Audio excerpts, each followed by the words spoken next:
ওম শান্তি 24/5/2024 মুরলি।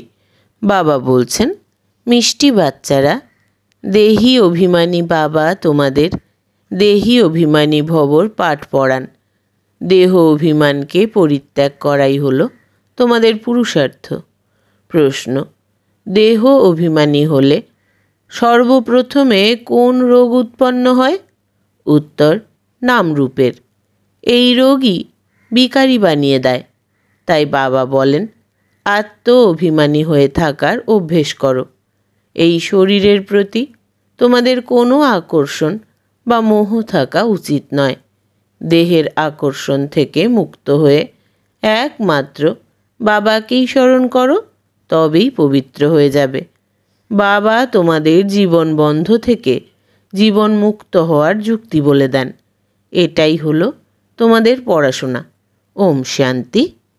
আত্মিক পিতা বলেন যে আত্ম অভিমানী অথবা দেহি অভিমানী হয়ে বসতে হবে। কাকে স্মরণ করতে হবে? বাবাকে। বাবা ছাড়া আর কাউকে স্মরণ করবে না। যখন বাবার থেকে অসীম জগতের উত্তরাধিকার পাওয়া যায়, তখন তাকেই স্মরণ করতে হবে। অসীম জগতের পিতা এসে বোঝান যে দেহি অভিমানী ভব, আত্ম অভিমানী ভব। দেহ অভিমানকে পরিত্যাগ করতে থাকো। আধা কল্প তোমরা দেহ অভিমানী হয়ে রয়েছিলে, এখন আধা কল্প আবার দেহি অভিমানী হয়ে থাকতে হবে। সত্যযুগ ত্রেতাতে তোমরা আত্ম অভিমানী ছিলে। সেখানে জানা থাকে যে আমরা হলাম আত্মা। এখন এই শরীর বৃদ্ধ হয়েছে, এখন একে ত্যাগ করতে হবে, একে চেঞ্জ করতে হবে। সর্পের উদাহরণ, তোমরাও পুরানো শরীর ত্যাগ করে অন্য শরীরে প্রবেশ করো। তাই তোমাদের এখন আত্ম অভিমানী হতে হবে। কে বানায়? বাবা, যিনি সদাই আত্ম অভিমানী। তিনি কখনো দেহ অভিমানী হন না। যদিও একবারই আসেন, তাও দেহ অভিমানী হন না, কারণ এই শরীর তো অন্যের ধার হিসেবে নেওয়া হয়েছে। তাই এই শরীরের প্রতি তাঁর নয়নের কোনো আকর্ষণ থাকে না। যিনি লোন নেন তার কোনো মোহ থাকে না। তিনি জানেন যে এই শরীর তো তাঁকে ছাড়তে হবে। বাবা বোঝান যে বাচ্চারা, আমি এসে তোমাদের পবিত্র বানাই। তোমরা শতপ্রধান ছিলে, পরে তমপ্রধান হয়ে গেছো। এখন পুনরায় পবিত্র হওয়ার জন্য তোমাদের আমার সঙ্গে যোগসূত্র স্থাপনের যুক্তি শেখাই। যোগ শব্দ না বলে স্মরণ শব্দটি বলাই যুক্তিযুক্ত। স্মরণ করা শেখাই। বাচ্চারা বাবাকে স্মরণ করে। এখন তোমাদেরও বাবাকে স্মরণ করতে হবে। আত্মাই স্মরণ করে। বাচ্চারা যখন রাবণ রাজ্য শুরু হয়, তখন থেকেই তোমরা দেহ অভিমানী হয়ে যাও। পুনরায় বাবা এসে তোমাদের আত্ম অভিমানী বানান। দেহ অভিমানী হওয়ার কারণে নাম রূপের আকর্ষণে আবদ্ধ হয়ে পড়ো, বিকারী হয়ে যাও। তা না হলে তোমরা তো সকলে নির্বিকারী ছিলে। পুনরায় পুনর্জন্ম নিতে নিতে বিকারী হয়ে গেছো। জ্ঞান কাকে বলে? ভক্তি কাকে বলে? এ তো বাবাই এসে বোঝান। ভক্তি শুরু হয় দাপট থেকে, যখন থেকে 5 বিকার রূপী রাবণের স্থাপনা হয়। ভারতকেই রামরাজ্য আর রাবণ রাজ্য বলা হয়, কিন্তু জানে না যে কত সময় পর্যন্ত রামরাজ্য আর কত সময় পর্যন্ত রাবণ রাজ্য চলে। এই সময় সকলেই তমপ্রধান, প্রস্তর বুদ্ধিসম্পন্ন। জন্মই হয় ভ্রষ্টাচারের ফলে। তাই তো একে বিকারী দুনিয়া বলা হয়। নতুন দুনিয়া আর পুরানো দুনিয়ার মধ্যে রাত দিনের পার্থক্য। নতুন দুনিয়ায় শুধু ভারতই ছিল। ভারতের মতো পবিত্র খণ্ড তো বাবা ছাড়া আর কেউই তৈরি করতে পারে না। ভারতের মতো অপবিত্র আর কোনো স্থান হয় না যা পবিত্র ছিল, তাই আবার অপবিত্র হয়ে পুনরায় পবিত্র হয়। তোমরা জানো যে দেবী দেবতারা পবিত্র ছিল, পুনরায় পুনর্জন্ম নিতে নিতে অপবিত্র হয়ে গেছে। সর্বাপেক্ষা অধিক জন্ম ইনি অর্থাৎ ব্রহ্মাই নেন। বাবা বোঝান যে আমি এনার অনেক জন্মের অন্তিম জন্মেরও অন্তিমে এনার মধ্যে আসি। ইনি প্রথম স্থানাধিকারী, যিনি 84 জন্ম সম্পূর্ণ করে যখন বানপ্রস্থ অবস্থায় উপনীত হন, তখন আমি এনার মধ্যে প্রবেশ করি।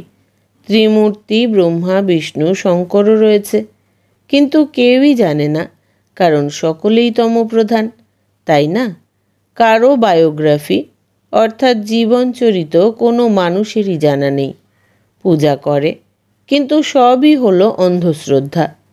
ভক্তিকে বলা হয় ব্রাহ্মণদের রাত, আর সত্যযুগ ত্রেতা হলো ব্রাহ্মণদের দিন। এখন ব্রহ্মা যদি প্রজাপিতা হন, তবে তাঁর অবশ্যই সন্তানাদিও থাকবে, তাই না? এও বোঝান যে ব্রাহ্মণদের কুল হয়, রাজবংশ হয় না। ব্রাহ্মণ হলো শিখা অর্থাৎ টিকি। শিখাও দেখতে পাওয়া যায়। আবার সর্বাপেক্ষা উচ্চে রয়েছে আমাদের শিক্ষক পরম পিতা পরমাত্মা শিব। ওনার নামও সেই একই, কিন্তু ভক্তিমার্গে তো অনেক নাম দিয়ে দিয়েছে। ভক্তিমার্গে আড়ম্বর অনেক বেশি, কত চিত্র, কত মন্দির, যজ্ঞ, তপ, দান, পুণ্য ইত্যাদি করে। তারা বলেও যে ভক্তির দ্বারাই ভগবানকে প্রাপ্ত করা যায়। কারা পায়? যারা সর্বপ্রথমে আসে, তারাই সবার প্রথমে ভক্তি শুরু করে। যারা ব্রাহ্মণ, তারাই আবার দেবতা হয়। আবার তারাই যখন রাজা রানী তথা প্রজা, সর্বগুণ সম্পন্ন, 16 কলা সম্পূর্ণ, সম্পূর্ণ নির্বিকারী, অহিংস পরম দেবী দেবতা ধর্মের ছিল। ভারতে যখন এক আদি সনাতন দেবী দেবতা ধর্ম ছিল, তখন অগাধ ধন সম্পত্তি ছিল। বাবা স্মরণ করান, সবার প্রথমে তোমরা দেবী দেবতারাই 84 জন্ম নাও। সবাই নেয় না, হয় শুধু 84 জন্ম, কিন্তু তারা আবার বলে দেয় যে 84 লক্ষ জন্ম। কল্পের আয়ুও লক্ষাধিক বছর বলে দিয়েছে। বাবা বলেন এ হলো 5000 বছরের ড্রামা। তাহলে এ হলো জ্ঞান। জ্ঞান সাগর একমাত্র শিব বাবাকেই বলা হয়। উনি হলেন পার্থিব জগতের পিতা, আর ইনি হলেন অসীম জগতের পিতা। লৌকিক পিতা থাকতেও লোকেরা অসীম জগতের পিতাকে স্মরণ করে, কারণ তারা দুঃখী হয়ে যায়। পুনর্জন্ম নিতে নিতে দুনিয়া পুরানো তমপ্রধান হয়ে যায়। তখন বাবা আসেন। সেকেন্ডে জীবন মুক্তি পাওয়া যায়। কার থেকে? অসীম জগতের পিতার কাছ থেকে। তাহলে অবশ্যই এখন জীবন বন্ধতে রয়েছে। এখন অপবিত্র, তাই আবার পবিত্র হতে হবে। এ হলো 1 সেকেন্ডের কথা। জ্ঞান হলো 1 সেকেন্ডের। কারণ পড়া তো তোমরা অনেক পড়ো। ওইসব মানুষ তো মানুষকেই পড়ায়। পড়ে তো আত্মা, কিন্তু দেহ অভিমানের কারণে নিজেকে আত্মা মনে করতে ভুলে যায়, আর বলে দেয় যে আমি তো অমুক মিনিস্টার বা অমুক। বাস্তবে হলো আত্মা। আত্মা মিস্টার মিসেসের শরীরে তার নিজের পার্ট প্লে করে, এ কথা ভুলে যায়। তা না হলে আত্মাই তো শরীরের দ্বারা নিজের ভূমিকা পালন করে। কেউ কেমন হয়ে যায়, তো কেউ আবার অন্য রকম হয়। বাবা বোঝান যে এখন তো পুরানো দুনিয়া পরিবর্তন হয়ে নতুন হয়। ওয়ার্ল্ডের হিস্ট্রি জিওগ্রাফি অবশ্যই রিপিট হয়। নতুন দুনিয়া হলো শতপ্রধান। ঘরও প্রথমে নতুন হয়, তখন বলবে শতপ্রধান, পরে আবার তা পুরানো জরাজীর্ণতম প্রধান হয়ে যায়। এই অসীম জগতের নাটক বা সৃষ্টিচক্রের নলেজকে বুঝতে হবে। কারণ এ হলো পড়াশোনা, ভক্তি নয়। ভক্তিকে পড়াশোনা বলা হয় না, কারণ ভক্তিতে এম অবজেক্ট বলে কিছু থাকে না। জন্ম জন্মান্তর ধরে বেদ শাস্ত্রাদি পড়তেই থাকো। এখানে তো দুনিয়াকে বদলাতে হবে। সত্যযুগ ত্রেতায় ভক্তি থাকে না, ভক্তি শুরু হয় দাপর থেকে। এ কথা বাবা এখানে বসে তাঁর আত্মারূপী সন্তানদের বোঝান।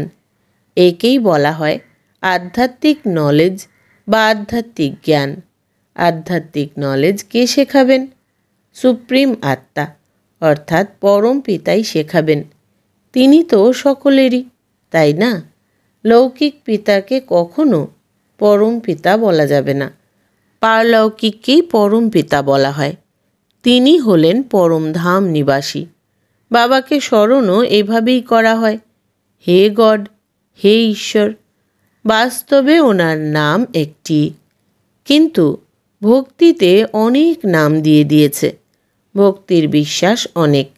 এসবই হলো মনুষ্য মত। এখন মানুষের চাই ঈশ্বরীয় মত। ঈশ্বরীয় মত শ্রীমত। শ্রী শ্রী 108-এর তো মালা হয়, তাই না? এই প্রবৃত্তি মার্গের মালাও তৈরি হয়। পুনরায় পুনর্জন্ম নিতে নিতে, সিঁড়ি নিচে নামতে নামতে দেউলিয়া হয়ে যায়। বুদ্ধি খালি অর্থাৎ বোধ শূন্য হয়ে যায়। তাই মানুষ দেউলিয়া হয়ে যায়। যারা 100% সম্পন্ন ছিল তারাই এই সময় দেউলিয়া অর্থাৎ রিক্ত। বুদ্ধির তালা বন্ধ হয়ে রয়েছে। ওই তালা কে লাগিয়েছে? গোদরেজের তালা লেগে যায়। ভারত যেমন প্রথম স্থানে ছিল, এর মতো আর কোনো খণ্ড ছিল না। ভারতের অনেক মহিমা। ভারত সর্বধর্মাবলম্বীদের কাছেই অনেক বড় তীর্থ, কিন্তু ড্রামা অনুসারে গীতাকে খণ্ডিত করে দিয়েছে। এটা ভারত তথা সমগ্র দুনিয়ারই ভুল। ভারতেই গীতাকে খণ্ডিত করা হয়েছে। যে গীতা জ্ঞানের দ্বারা বাবা নতুন দুনিয়া তৈরি করেন আর সকলের সদ্গতিও করেন। ভারত সর্বাপেক্ষা উচ্চ এবং অত্যন্ত ঐশ্বর্যশালী খণ্ড ছিল, যা এখন পুনরায় তৈরি হচ্ছে। এ হলো উল্টো বৃক্ষ। এর বীজ ওপরে স্থিত। তাকে বৃক্ষপতি বলা হয়। বৃহস্পতির দশা বসে, তাই না? বাবা বোঝান, বৃক্ষপতি অর্থাৎ আমি যখন আসি তখন ভারতের ওপর বৃহস্পতির দশা বসে, উচ্চ হয়ে যায়। পুনরায় যখন রাবণ আসে তখন রাহুর দশা বসে। ভারতের কি অবস্থা হয়ে যায়? ওখানে তো তোমাদের আয়ুও দীর্ঘ থাকে পবিত্র হওয়ার কারণে। আধা কল্প তোমরা 21 জন্ম নাও, আর বাকি আধা কল্পে ভোগী হওয়ার কারণে তোমাদের আয়ু কম হয়ে যায়। তাই তোমরা 63 জন্ম নাও। এখন বাবা বোঝান যে শতপ্রধান হতে হবে, তাই মামেকম স্মরণ করো। সর্বধর্মাবলম্বীরাই এই সময়ে তমপ্রধান। তোমরা সকলকেই এই জ্ঞান দিতে পারো। আত্মাদের পিতা তো একজনই, সকলেই ভাই ভাই, কারণ আমরা আত্মারা হলাম এক পিতার সন্তান। যদিও বলা হয় যে হিন্দু মুসলিম ভাই ভাই, কিন্তু এর অর্থ জানে না। আত্মা সঠিক বলে সব ভাইদের পিতাই এক। বড় বাবাকেই অর্থাৎ পরমাত্মাকেই অবিনাশী উত্তরাধিকার দিতে হবে। তিনি আসেনও ভারতে, শিব জয়ন্তী পালন করে, কিন্তু তিনি কবে এসেছিলেন তা কারোরই জানা নেই। তোমাদের যুদ্ধ হলো 5 বিকারের সাথে। কাম বিকার হলো তোমাদের প্রথম শত্রু। রাবণকে জ্বালানো হয়, কিন্তু সে কে, কেন জ্বালানো হয় কিছুই জানে না। দাপট থেকে নিচে নামতে নামতে এই সময়ে অপবিত্র হয়ে গেছে। একদিকে শিব বাবাকে স্মরণ করে পুজো করে, অন্যদিকে আবার বলে যে তিনি সর্বব্যাপী। যিনি তোমাদের বিশ্বের মালিক বানিয়েছেন তাকেই তোমরা মায়ার চক্রতে এসে গালি দাও। বাবা বলেন, মিষ্টি বাচ্চারা, তোমরা আমাকে অগণিত জন্মে নিয়ে গেছো, আমাকে কণায় কণায় বলে দিয়েছ। এই ড্রামাও পূর্ব নির্ধারিত। অসীম জগতের পিতার গ্লানি করে কত পাপাত্মা হয়ে গেছ। এ হলো রাবণ রাজ্য, তাই না? এও তোমরা জানো। এই সময় সকলেই হলো ভক্ত। সকলের সদ্গতি কে করেন? সত্যখণ্ড যিনি স্থাপন করেন তিনি সকলের পিতা। রাবণকে বাবা বলা হয় না। 5 বিকার সকলের মধ্যেই রয়েছে। বিকারের দ্বারাই জন্ম হয়, তাই ভ্রষ্টাচারী বলা হয়।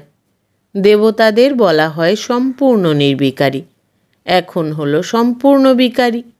পূজ্য দেবতারাই আবার পূজারী হয়। ওরা বলে যে আত্মাই পরমাত্মা। বাবা বলেন এটা ভুল। সর্বপ্রথমে তো নিজেকে আত্মা নিশ্চয় করতে হবে। আত্মারা অর্থাৎ আমরা এই সময় হলাম ব্রাহ্মণ কুলের, তারপরে আবার দেবতা কুলে যাই। এই ব্রাহ্মণ কুল হলো সর্বোত্তম কুল। ব্রাহ্মণদের রাজবংশ হয় না, ব্রাহ্মণদের হয় শিখা, টিকি। তোমরা হলে ব্রাহ্মণ, তাই না? সর্বাপেক্ষা ঊর্ধ্বে হলেন শিব বাবা।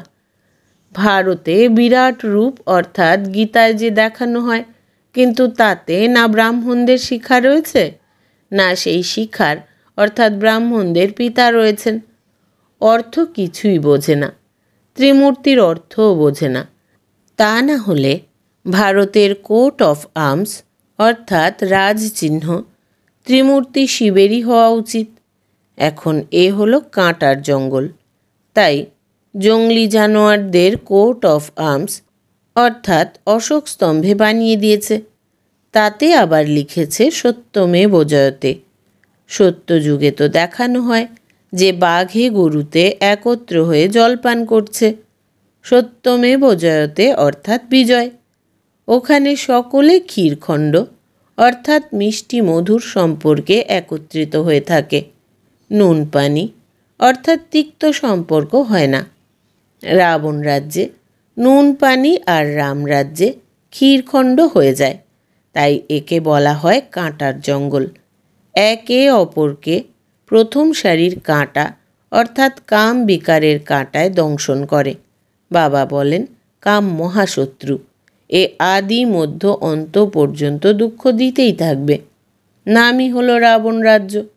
বাবা বলেন এই 5 বিকারের ওপর বিজয় প্রাপ্ত করে জগজ্জিৎ হও, এই অন্তিম জন্মে নির্বিকারী হও। তোমরা তমপ্রধান হয়ে গেছ, পুনরায় শতপ্রধান পবিত্র হও। গঙ্গা কোনো পতিত পাবনী নয়। শরীরের ময়লা তো ঘরে বসেও জল দিয়ে ধুয়ে পরিষ্কার করতে পারো, কিন্তু আত্মা তো তাতে পরিষ্কার হতে পারে না। ভক্তিমার্গে তো কত কত সংখ্যক গুরু থাকে। সদ্গুরু একজনই, যিনি সদ্গতি করেন। তিনি সুপ্রিম পিতাও, সুপ্রিম শিক্ষকও, আবার সুপ্রিম সদ্গুরুও। তিনি তোমাদের সৃষ্টির আদি মধ্য অন্তের নলেজ শোনান। আচ্ছা, মিষ্টি মিষ্টি হারানিধি বাচ্চাদের প্রতি মাতা পিতা বাপদাদার স্মরণের স্নেহ সুমন আর সুপ্রভাত। আত্মাদের পিতা তাঁর আত্মারূপী বাচ্চাদেরকে জানাচ্ছেন নমস্কার। আমরা আত্মা সন্তানেরা আমাদের আত্মা পিতাকে জানাই স্মরণের স্নেহ সুমন, সুপ্রভাত আর নমস্কার। ধারণার জন্য মুখ্য সার: 1. শতপ্রধান হওয়ার জন্য বাবা ছাড়া আর কাউকে যেন স্মরণ করা না হয়। দেহি অভিমানী হওয়ার অভ্যেস করতে হবে। 2. সকলের সঙ্গে ক্ষীরখণ্ড হয়ে থাকতে হবে। এই অন্তিম জন্মে বিকারের ওপর বিজয় লাভ করে জগজ্জিৎ হতে হবে। বরদান: বাবার ছত্রছায়াতে সদা আনন্দের অনুভব করা আর অন্যদেরকে করানো বিশেষ আত্মা ভব। বিস্তার: যেখানে বাবার ছত্রছায়া আছে সেখানে সদা মায়ার থেকে সেফ থাকবে। ছত্রছায়ার মধ্যে মায়া আসতে পারবে না। পরিশ্রম করা থেকে শত দূরে হয়ে যাবে, আনন্দে থাকবে। কেননা পরিশ্রম আনন্দের অনুভব করাতে দেয় না। ছত্রছায়াতে থাকা এই রকম বিশেষ আত্মারা এই শ্রেষ্ঠ পড়া করেও আনন্দে থাকে, কেননা তাদের মধ্যে নিশ্চয় আছে যে আমরা হলাম কল্প কল্পের বিজয়ী আত্মা, পাশ হয়েই আছি। তাই সদা আনন্দে থাকো আর অন্যদেরকে আনন্দে থাকার সন্দেশ দিতে থাকো। এটাই হলো সেবা। স্লোগান: যারা ড্রামার রহস্যকে জানে না তারাই দুঃখী অসন্তুষ্ট হয়ে যায়। যারা ড্রামার রহস্যকে জানে না তারাই দুঃখী অসন্তুষ্ট হয়ে যায়। আচ্ছা, আজকের সমান হচ্ছে: আমি বাবার ছত্রছায়ায় সদা সুরক্ষিত আত্মা। ওম শান্তি।